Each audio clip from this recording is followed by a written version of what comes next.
Bilangan pasalnya yang ke-34. Tuhan berfirman kepada Musa, "Perintahkanlah kepada orang Israel dan katakanlah kepada mereka, apabila kamu masuk ke negeri Kanaan, maka inilah negeri yang akan jatuh kepadamu sebagai milik pusaka, yakni tanah Kanaan menurut batas-batasnya. Adapun sisi selatanmu ialah dari padang gurun Zin menyusur Edom, maka batas selatanmu mulai dari ujung laut Asin di sebelah timur. Lalu batasmu membelok di selatan pendakian Akrabim, terus ke Zin dan berakhir di sebelah selatan Kades Barnea. Sesudah itu ia mencapai Hazar Adar dan terus ke Asmon. Kemudian batas itu membelok dari Asmon ke sungai Mesir dan berakhir ke laut. Batas baratmu ialah laut besar dan pantainya, itulah batas baratmu. Inilah batas utaramu, mulai dari laut besar haruslah kamu buat tanda batas ke Gunung Hor. Dari Gunung Hor harus kamu buat tanda batas ke jalan yang menuju ke Hamat, lalu batas itu mencapai Zedad. Kemudian batas itu mencapai Zifron dan berakhir di Hazar Enan, itulah batas utaramu. Sebagai batasmu di sebelah timur, haruslah kamu membuat tanda batas dari Hazar Enan ke Sefam. Dari Sefam batas itu turun ke Riblah, di sebelah timur Ain, kemudian batas itu turun lagi dan mencapai tebing danau Kineret di sebelah timur. Lalu batas itu turun ke sungai Yordan dan berakhir di Laut Asin. Itulah negerimu menurut batas-batasnya sekeliling. Musa memerintahkan kepada orang Israel, itulah negeri yang akan kamu bagi sebagai milik pusaka dengan membuang undi, yang diperintahkan Tuhan untuk diberikan kepada suku yang 9,5 itu. Sebab suku Bani Ruben menurut puak-puak mereka dan suku Bani Gad menurut puak-puak mereka telah menerima milik pusakanya. Juga suku Manasye yang setengah itu telah menerimanya. 2,5 suku itu telah menerima milik pusaka mereka di seberang sungai Yordan di dekat Yeriho, ke sebelah timur. Tuhan berfirman kepada Musa, "Inilah nama orang-orang yang harus membagikan tanah itu kepadamu sebagai milik pusaka, Imam Eleazar dan Yosua bin Nun. Lagi haruslah kamu mengambil seorang pemimpin dari setiap suku untuk membagikan tanah itu sebagai milik pusaka. Inilah nama orang-orang itu, dari suku Yehuda, Kaleb bin Yefune, dari suku Bani Simeon, Samuel bin Amihud, dari suku Benyamin, Elidad bin Kislon, dari suku Bani dan seorang pemimpin, Buki bin Yogli, dari anak-anak Yusuf, yakni dari suku Bani Manasye seorang pemimpin Haniel bin Evod, dan dari suku Bani Efraim seorang pemimpin, Kemuel bin Siftan, dari suku Bani Zebulon seorang pemimpin, Elisafan bin Parnah, dari suku Bani Isakhar seorang pemimpin, Paltil bin Azan, dari suku Bani Asher seorang pemimpin, Ahihud bin Selomi, dari suku Bani Naftali seorang pemimpin, Pedael bin Amihud. Itulah orang-orang yang diperintahkan Tuhan untuk membagikan milik pusaka kepada orang Israel di tanah Kanaan." Bilangan pasalnya yang ke-35. Tuhan berfirman kepada Musa di dataran Moab di tepi sungai Yordan di dekat Yeriho, "Perintahkanlah kepada orang Israel, supaya dari milik pusaka kepunyaannya diberikan mereka kota-kota kepada orang Lewi untuk didiami, juga haruslah kamu memberikan kepada orang Lewi tanah-tanah penggembalaan yang di sekeliling kota-kota itu. Kota-kota itu akan menjadi kepunyaan mereka untuk didiami dan tanah-tanah penggembalaannya untuk hewan yang mereka miliki dan untuk segala ternak mereka yang lain. Tanah-tanah penggembalaan kota-kota yang harus kamu berikan kepada orang Lewi itu ialah dari tembok kota keluar 1.000 hasta berkeliling. Di luar kota itu haruslah kamu mengukur 2.000 hasta di sisi timur dan 2.000 hasta di sisi selatan dan 2.000 hasta di sisi barat dan 2.000 hasta di sisi utara, sehingga kota itu berada di tengah-tengah. Itulah bagi mereka tanah-tanah penggembalaan kota-kota. Mengenai kota-kota yang harus kamu berikan kepada orang Lewi itu, ialah 6 kota perlindungan yang harus kamu berikan, supaya orang pembunuh dapat melarikan diri ke sana. Di samping itu haruslah kamu memberikan 42 kota. Segala kota yang harus kamu berikan kepada orang Lewi itu berjumlah 48 kota, semuanya dengan tanah-tanah penggembalaannya. Mengenai kota-kota yang akan kamu berikan dari tanah milik orang Israel, dari suku yang banyak jumlahnya haruslah kamu ambil banyak, dan dari suku yang sedikit jumlahnya haruslah kamu ambil sedikit. Setiap suku harus memberikan dari kota-kotanya kepada orang Lewi sekadar milik pusaka yang dibagikan kepadanya. Tuhan berfirman kepada Musa, "Berbicaralah kepada orang Israel dan katakanlah kepada mereka, apabila kamu menyeberangi sungai Yordan ke tanah Kanaan, maka haruslah kamu memilih beberapa kota yang menjadi kota-kota perlindungan bagimu, supaya orang pembunuh yang telah membunuh seseorang dengan tidak sengaja dapat melarikan diri ke sana. Kota-kota itu akan menjadi tempat perlindungan bagimu terhadap penuntut balas, supaya pembunuh jangan mati sebelum dia dihadapkan kepada rapat umat untuk diadili. Dan kota-kota yang kamu tentukan itu haruslah 6 buah kota perlindungan bagimu.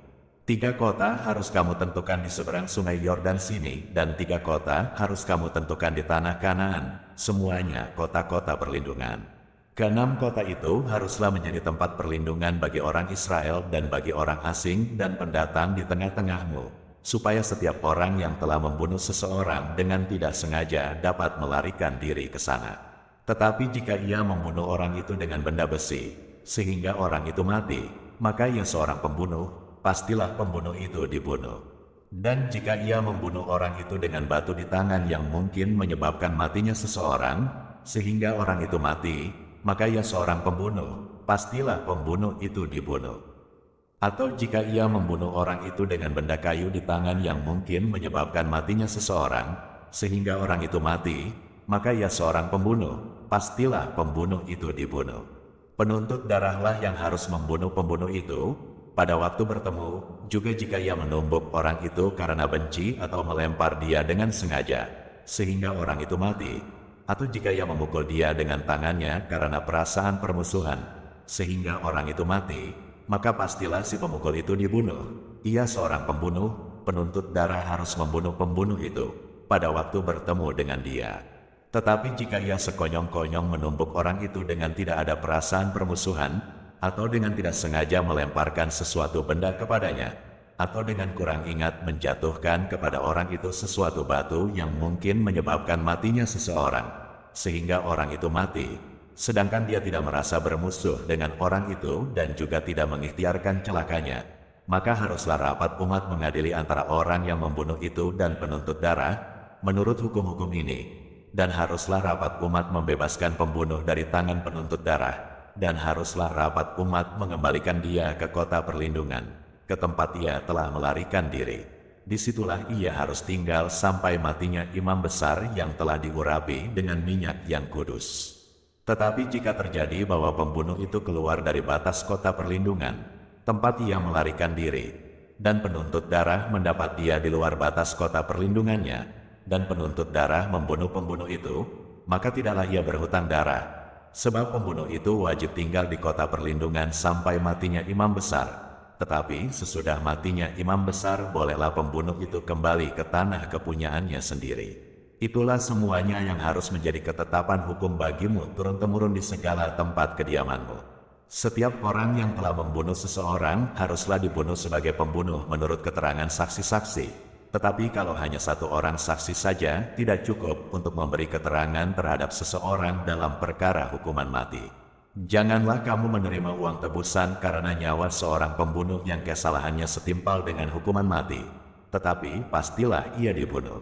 Juga janganlah kamu menerima uang tebusan karena seseorang yang telah melarikan diri ke kota perlindungannya, supaya ia boleh kembali untuk diam di tanahnya sebelum matinya imam besar.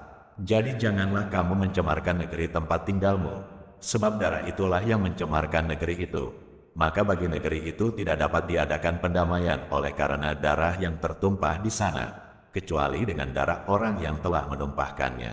Maka janganlah najiskan negeri tempat kedudukanmu, yang di tengah-tengahnya aku diam, sebab aku, Tuhan, diam di tengah-tengah orang Israel. Bilangan pasalnya yang ke-36. Mendekatlah kepala-kepala puak dari kaum Bani Gilead bin Mahir bin Manasye, salah satu dari kaum-kaum keturunan Yusuf, dan berbicara di depan Musa dan pemimpin-pemimpin, kepala-kepala suku orang Israel. Kata mereka, Tuhan telah memerintahkan Tuanku untuk memberikan tanah itu kepada orang Israel sebagai milik pusaka dengan membuang undi, dan oleh Tuhan telah diperintahkan kepada Tuanku untuk memberikan milik pusaka Zelafehat, saudara kami, kepada anak-anaknya yang perempuan. Tetapi seandainya mereka kawin dengan salah seorang anak laki-laki dari suku lain di antara orang Israel, maka milik pusaka perempuan itu akan dikurangkan dari milik pusaka bapak-bapak kami dan akan ditambahkan kepada milik pusaka suku yang akan dimasukinya. Jadi akan dikurangkan dari milik pusaka yang diundikan kepada kami. Maka apabila tiba tahun Yobel bagi orang Israel, milik pusaka perempuan itu akan ditambahkan kepada milik pusaka suku yang akan dimasukinya dan akan dikurangkan dari milik pusaka suku nenek moyang kami. Lalu Musa memerintahkan kepada orang Israel sesuai dengan titah Tuhan. Perkataan suku keturunan Yusuf itu benar. Inilah firman yang diperintahkan Tuhan mengenai anak-anak perempuan Zelafehad. Bunyinya, mereka boleh kawin dengan siapa saja yang suka kepada mereka, asal mereka kawin di lingkungan salah satu kaum dari suku ayah mereka. Sebab milik pusaka orang Israel tidak boleh beralih dari suku ke suku, tetapi orang Israel haruslah masing-masing memegang milik pusaka suku nenek moyangnya. Jadi setiap anak perempuan di antara suku-suku orang Israel yang telah mewarisi milik pusaka, haruslah kawin dengan seorang dari salah satu kaum yang termasuk suku ayahnya, supaya setiap orang Israel mewarisi milik pusaka nenek moyangnya. Sebab milik pusaka itu tidak boleh beralih dari suku ke suku, tetapi suku-suku orang Israel haruslah masing-masing memegang milik pusakanya sendiri. Seperti yang diperintahkan Tuhan kepada Musa, demikianlah diperbuat anak-anak perempuan Zelafehad. Maka Mahla, Tirza, Hogla, Milka dan Noa, anak-anak perempuan Zelafehad, kawin dengan anak-anak lelaki dari pihak saudara-saudara ayah mereka. Mereka kawin dengan laki-laki dari kaum-kaum Bani Manasye bin Yusuf, sehingga milik pusaka mereka tetap tinggal pada suku kaum ayahnya. Itulah perintah dan peraturan yang diperintahkan Tuhan kepada orang Israel dengan perantaraan Musa di dataran Moab di tepi sungai Yordan dekat Yeriko.